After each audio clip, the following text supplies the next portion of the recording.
Pernah nggak kamu mikir, gimana caranya anak muda sekarang bisa belanja gadget atau baju baru tanpa punya kartu kredit bank? Jawabannya ada di aplikasi PayLater. Cuma butuh KTP dan verifikasi 5 menit, limit jutaan rupiah langsung cair ke akun belanjaan kamu hari itu juga. Di Indonesia, nama Akulaku dan Kredivo mendadak berubah jadi raksasa keuangan baru. Mereka bukan bank tua dengan gedung jangkung, tapi berhasil menyalurkan pinjaman ke jutaan orang. Strategi bisnis mereka terbukti sangat cerdas dalam membaca peluang di pasar lokal. Banyak orang mengira pasar PayLater cuma dikuasai fitur bawaan e-commerce raksasa seperti Shopee. Tapi kenyataannya, Akulaku dan Kredivo berhasil membangun kerajaan kredit independen. Mereka menguasai ceruk pasar fleksibel yang bisa dipakai di mana saja. Laporan dari Kredivo dan Katadata Insight Center mengungkap fakta yang bikin kaget. Sebanyak 68% pengguna PayLater mengaku layanan ini adalah akses kredit pertama dalam hidup mereka. Tanpa layanan ini, mereka sama sekali nggak punya rekam jejak finansial. Bank konvensional terkenal sangat ketat kalau bicara kartu kredit. Kamu harus punya slip gaji formal, kelengkapan berkas yang ribet, serta riwayat kredit mulus. Syarat kaku kayak gini bikin puluhan juta pekerja muda dan pelaku UMKM langsung gugur di tahap awal. Celah besar inilah yang disambar dengan cepat oleh Akulaku dan Kredivo. Mereka nggak cuma menempel sebagai tombol pembayaran di satu toko online. Keduanya memosisikan diri sebagai kartu kredit digital tersendiri yang bisa dipakai belanja di ratusan merchant mitra. Hasilnya luar biasa. Data Otoritas Jasa Keuangan mencatat pembiayaan Buy Now Pay Later dari perusahaan pembiayaan tembus 8,56 triliun rupiah pada Juni 2025. Angka fantastis ini melesat naik hingga 56,26% dibanding periode yang sama pada tahun sebelumnya. Mari kita bedah cara kerja Akulaku sejak pertama kali masuk ke pasar Indonesia. Dari awal berdiri, Akulaku memboyong ekosistem e-commerce sendiri yang dipadukan dengan fasilitas Pay Later. Langkah awal ini bikin mereka bisa langsung mengontrol alur belanja pengguna. Target Akulaku sangat spesifik, yaitu kelompok masyarakat unbankable yang belum terjangkau perbankan. Mereka memberikan tempat bagi orang-orang yang ingin beli barang dengan cicilan, tapi selalu ditolak oleh sistem perbankan tradisional karena masalah administratif. Strategi ini terbukti sangat ampuh mendulang basis pengguna loyalis di berbagai daerah. Banyak pekerja harian dan UMKM pemula akhirnya bisa membeli alat kerja atau kebutuhan rumah tangga secara mengangsur lewat aplikasi yang syaratnya serba praktis ini. Lain lagi dengan Kredivo yang mengambil pendekatan agak berbeda sejak awal. Kredivo lebih fokus memperluas integrasi sistem pembayaran mereka ke sebanyak mungkin merchant eksternal. Mereka ingin hadir di setiap kasir toko online maupun toko fisik partner. Keunggulan utama Kredivo terletak pada kecepatan persetujuan transaksi dan antarmuka yang sangat simpel. Pengguna baru seringkali kaget karena bisa mendapatkan limit belanja dalam hitungan menit saja, lengkap dengan promo bunga 0% untuk tenor pendek. Kedua pemain ini membuktikan satu hal penting dalam bisnis keuangan modern. Kamu gak wajib punya super app raksasa sendiri kalau mampu membangun jaringan pembayaran yang dipercaya oleh ratusan merchant besar dan disukai oleh jutaan konsumen harian. Laporan perilaku pengguna PayLater mencatat jumlah pengguna aktif PayLater sudah menembus 13,4 juta orang pada akhir 2023. Memasuki tahun 2026, angka pemfaktaan pengguna kredit digital ini terus tumbuh seiring makin biasanya orang belanja tanpa uang tunai.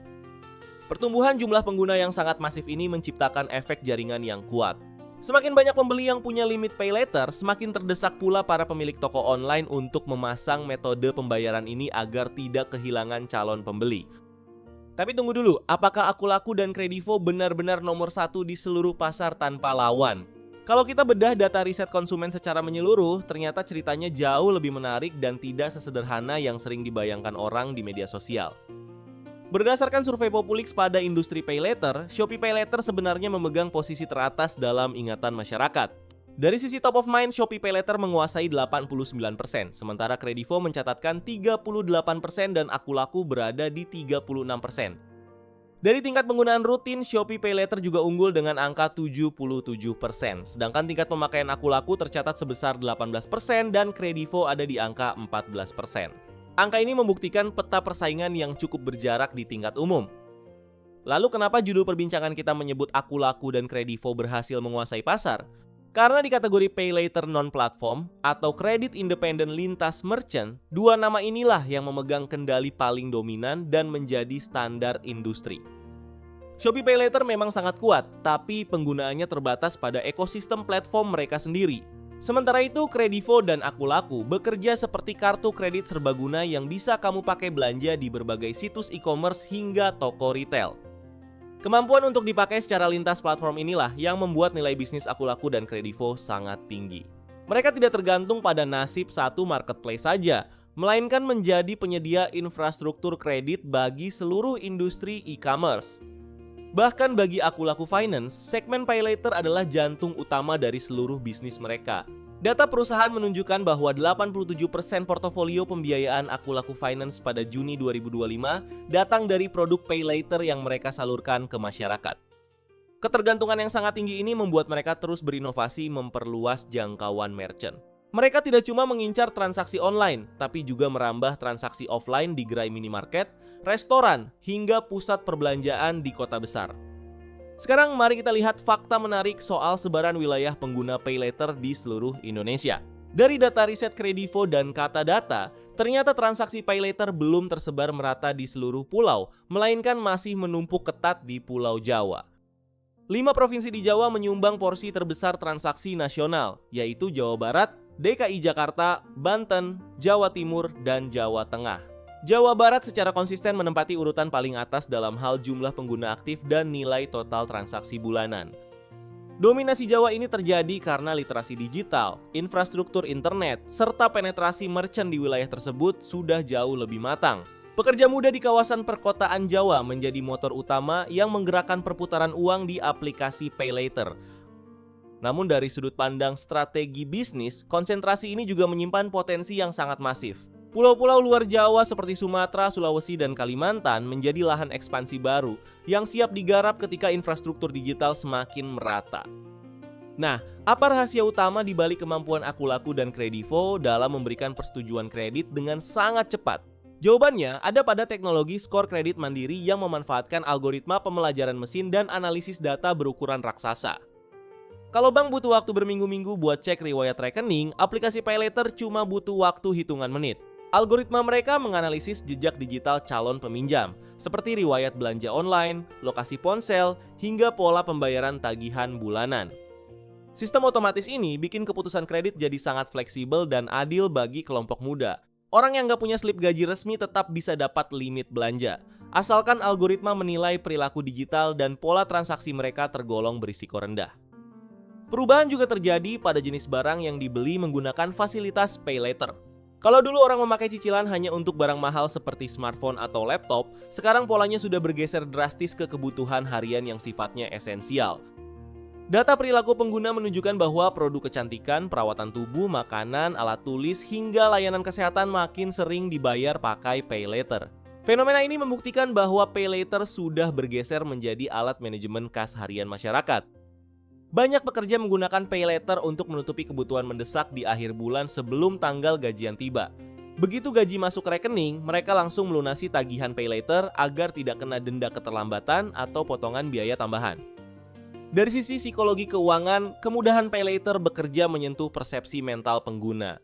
Pembayaran yang dipecah jadi 3 atau 6 kali cicilan terasa jauh lebih ringan di pikiran ketimbang harus mengeluarkan uang tunai dalam jumlah besar sekaligus. Rasa sakit saat membelanjakan uang jadi berkurang secara signifikan berkat ilusi pembayaran bertahap ini. Akibatnya, tingkat pemesanan barang di e-commerce naik tajam dan pembeli cenderung mengambil barang dengan harga yang lebih mahal dari rencana awal. Para pemilik toko online dan merchant sangat menyukai fenomena ini karena angka penjualan mereka ikut terangkat. Kerjasama dengan Akulaku atau Kredivo terbukti ampuh menurunkan tingkat keranjang belanjaan yang ditinggalkan pembeli tanpa diselesaikan. Namun, di balik semua kemudahan dan angka pertumbuhan yang memukau ini, ada sisi gelap yang patut kita cermati bersama. Kemudahan mendapatkan utang tanpa jaminan seringkali jadi jebakan berbahaya bagi pengguna yang belum dewasa secara finansial. Belanja impulsif jadi penyakit umum di kalangan generasi muda yang tergoda promo bunga 0%. Tanpa sadar, mereka menumpuk tagihan kecil di berbagai aplikasi hingga total kewajiban bulanan melampaui kemampuan bayar dari gaji bersih yang diterima. Bagi perusahaan pembiayaan seperti Akulaku dan Kredivo, risiko kredit macet atau gagal bayar adalah ancaman terbesar. Jika persentase pinjaman bermasalah naik terlalu tinggi, kesehatan keuangan perusahaan bisa terganggu dan mengancam kelangsungan bisnis. Inilah alasan kenapa otoritas jasa keuangan terus memperketat pengawasan terhadap industri fintech dan pay later. Regulator menetapkan aturan ketat terkait transparansi bunga, tata cara penagihan yang etis, hingga pembatasan maksimum limit pinjaman. Perusahaan pay later dipaksa untuk tidak cuma mengejar pertumbuhan jumlah pengguna secara ugal-ugalan. Mereka wajib meningkatkan kecanggihan sistem mitigasi risiko agar tidak menyalurkan kredit ke calon peminjam yang punya riwayat pembayaran buruk. Pengetatan regulasi ini menjadi ujian pendewasaan bagi Akulaku dan Kredivo di pasar Indonesia. Hanya platform yang punya manajemen risiko kuat dan permodalan sehat yang sanggup bertahan melewati berbagai gelombang krisis ekonomi di masa depan. Pelajaran penting apa yang bisa diambil oleh para pebisnis dari keberhasilan Akulaku dan Kredivo? Hal utama adalah pentingnya menghilangkan hambatan dalam proses pembayaran customer agar transaksi bisa terjadi dengan sangat cepat dan mulus. Jika produk kamu bagus tapi metode pembayarannya rumit atau membebani pembeli secara tunai, angka penjualan pasti tersendat. Memberikan opsi pembiayaan yang fleksibel adalah kunci rahasia untuk membuka potensi pasar yang selama ini belum tergarap. Pelajaran kedua adalah pentingnya bersikap independen dan tidak menggantungkan nasib bisnis pada satu platform besar. Kredivo dan Akulaku membuktikan bahwa dengan membangun jaringan mitra yang luas, posisi tawar bisnis kamu akan jauh lebih kuat. Sedangkan bagi kita sebagai konsumen, keberadaan pay later harus disikapi dengan bijak dan penuh perhitungan. Pay later adalah alat keuangan yang sangat berguna jika dipakai untuk pembelian terencana dengan memanfaatkan promo bunga 0%. Kamu bisa menghemat arus kas bulanan dan tetap memegang dana darurat tunai sambil mencicil barang esensial. Tapi ingat, syarat utamanya adalah kamu sudah punya uang tunainya saat ini dan sanggup membayar seluruh tagihan tepat pada waktunya. Sebaliknya, kalau pay later dipakai untuk menuruti gaya hidup dan belanja barang konsumtif di luar kemampuan, layanan ini bakal berubah jadi bencana. Bunga, denda keterlambatan, dan biaya administrasi bisa menggerogoti gaji kamu tiap bulan. Jangan sampai kamu terjebak dalam lingkaran setan gali lubang tutup lubang demi membayar tagihan pay later. Selalu batasi total cicilan bulanan kamu maksimal 30% dari pendapatan bersih agar kondisi keuangan keluarga tetap sehat. Melihat tren pertumbuhan yang ada, persaingan di industri kredit digital Indonesia dipastikan bakal semakin sengit. Bank konvensional kini mulai meluncurkan fitur pay later mereka sendiri untuk merebut kembali nasabah muda yang sempat berpaling. Namun keunggulan Akulaku dan Kredivo dalam hal kecepatan teknologi serta ekosistem mitra yang luas membuat mereka tetap menjadi pemain yang sangat diperhitungkan. Mereka telah mengubah peta industri pembiayaan konsumen di tanah air secara permanen. Fenomena pergeseran dari kartu kredit fisik menuju kartu kredit digital berbentuk pay later kini sudah tidak bisa dibendung lagi. Generasi muda lebih nyaman bersentuhan dengan teknologi layar ponsel dibanding harus datang ke kantor cabang bank. Memahami realita bisnis di balik layar pay later membuat kita bisa melihat peluang sekaligus risiko dengan lebih jernih. Kita belajar bagaimana sebuah inovasi finansial mampu membongkar dominasi perbankan lama yang kaku dan lambat beradaptasi. Kunci utama bertahan di era finansial modern adalah melek keuangan agar kita yang memanfaatkan teknologi, bukan malah dimanfaatkan oleh teknologi. Mengendalikan utang adalah langkah awal yang wajib dilakukan untuk mencapai kebebasan finansial sejati. Bagaimana dengan kamu? Apakah pernah pakai layanan Akulaku atau Kredivo buat belanja harian? Tulis pengalaman kamu di kolom komentar ya.